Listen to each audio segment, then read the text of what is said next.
School of ত্রিপুলির পক্ষ থেকে আপনাদের সবাইকে স্বাগতম। আজ আমরা ট্রান্সফরমারের এই ম্যাথটি করব। এই ম্যাথটি বুয়েট এমএসসি 2016 সালে আসছিল। তোমাদের প্রশ্নে বলা আছে এ 25 KVA single phase transformer has 250 turn on primary and 400 turn on secondary. The primary is connected 1500 volt and 50 hertz. তো আমাদের বের করতে হবে primary and secondary current, secondary EMF এবং ম্যাক্সিমাম ফ্লাক্স। তার মানে যে গিভেন ডাটাগুলো দেওয়া আছে, আমরা ক্যালকুলেশনের সুবিধার জন্য আমরা ডাটাগুলো লিখে নেব। আমাদের এস এর মান দেওয়া আছে 25 কেভিএ। তার মানে ট্রান্সফরমার যে পাওয়ারটা আমাদের দেওয়া থাকে, এই পাওয়ারটা কিন্তু আমার প্রাইমারি এবং সেকেন্ডারির জন্য সেম। ট্রান্সফরমার পাওয়ারটা সেম এবং প্রাইমারি টার্ন রেশিও দেওয়া আছে আমার N1 250 এবং সেকেন্ডারি টার্ন রেশিও দেওয়া আছে আমার 40 এবং প্রাইমারি কয়েলটা আমার কানেক্টেড ছিল 1500 ভোল্ট এবং ফ্রিকোয়েন্সির মান দেওয়া আছে আমাদের 50 হার্টজ। তো এখান থেকে আমাদের প্রথম বের করতে বলা হয়েছে primary and secondary current. Primary মানে আয়ন।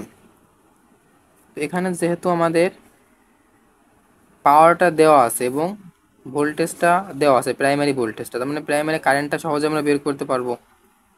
এস ইকুয়াল, যেহেতু এটা সিঙ্গেল ফেজ, তার মানে ভিআই। তো এখান থেকে বের করবো আমরা I equal S by V. তো এস এর মান দেওয়া আছে কত 25 কেভিএ এবং ভির মান দেওয়া আছে V1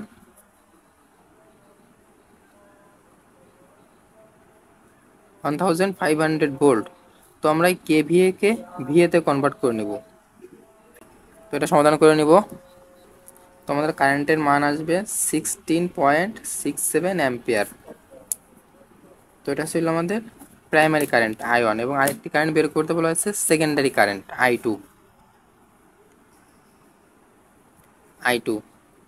তো I2 এখানে তো আমাদের V2 মান দেওয়া নাই। V2 মান দেওয়া থাকলে তো আমরা easily S divided by V2 ব্যবহার করেই আমরা I2 মান বের করতে পারতাম, কিন্তু এখানে আমার টার্ন রেশিও দেওয়া আছে। টার্ন রেশিওর সাহায্যে তো আমরা I2টা বের করতে পারবো বা V2ও বের করা যায়। তো আমরা প্রথম টার্ন রেশিওর সাহায্যে I2টা বের করা দেখি। N1 divided by N2 equal I2 divided by I1। তো এখান থেকে বের করবো আমরা I2-র মান। তো I2 equal N1 into I1 divided by N2। তো N1 এর মান ছিল 250 এবং I1 এর মান বের করেছিলাম 16.67 divided by N2। Turn ratio আমার সেকেন্ডারি টার্ন রেশিও ছিল 40। আমরা এটা সমাধান করে নিব। এটি ছিল আমার I2-র কারেন্ট। তো আমরা একটু অন্যভাবে বের করে দেখি যে I2 equal S by V2।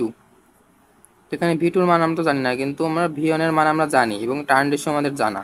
তার মানে এখান থেকে আমরা V2 বের করতে পারবো। N1 divided by N2 equal V1 divided by V2। বের করবো আমরা V2-র মান। তো V2 equal N2 into V1 divided by N1। তো N2-র মান ছিল আমাদের কত 40, V1 এর মান ছিল 1500 এবং N1 এর মান ছিল 250। তো এটা সমাধান করে নেব। ছিল আমাদের V2-র মান। তার মানে এখন এখান থেকে সহজেই আমরা I2-র মান বের করতে পারবো। এস এর মান কত ছিল আমাদের 25 কেভিএ। তো একে আমরা ভিএ তে কনভার্ট করে নেব। 25 ইন্টু 10⁻³ ডিভাইড বাই V2-র মান আসছে 240। সমাধান করে নেব 104.16 অ্যাম্পিয়ার। এটা আমরা বের করছি, এই I2টা বের করছি আমরা V2 সাহায্যে, এবং এইখানের I2টা বের করছি আমরা টার্ন রেশিওর সাহায্যে। এবং আমাদের 2 নং কোশ্চেনে বলা হয়েছে সেকেন্ডারি ইএমএফ মানে সেকেন্ডারি ভোল্টেজ। তো সেকেন্ডারি ইএমএফ তোমরা সহজেই বের করছি, এইটাই 240 ভোল্ট সেকেন্ডারি ইএমএফ। এবং 3 নং বলা হয়েছে আমাদের ম্যাক্সিমাম ফ্লাক্স, 3 নং বলা হয়েছে আমাদের ম্যাক্সিমাম ফ্লাক্স 5M। তো ম্যাক্সিমাম ফ্লাক্সটা আমরা V1 এর সাপেক্ষে বের করব। V1 equal 4.44 FN on 5M। তো বের করবো আমরা 5M এর মান, V1 ডিভাইডেড বাই 4.44 ইন্টু F ইন্টু N1। তো V1 এর মান কত ছিল আমাদের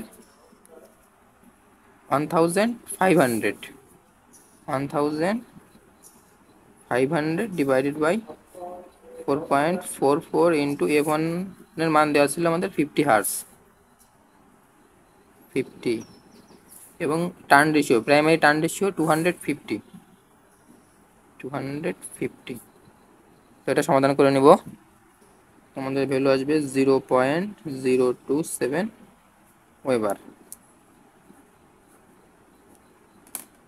তো এটি ছিল আমাদের আজকের সমাধান। ভিডিওটি ভালো লাগলে একটি লাইক দিবেন এবং নতুন নতুন ভিডিও পেতে আমাদের চ্যানেলটি সাবস্ক্রাইব করে রাখবেন। ধন্যবাদ সবাইকে।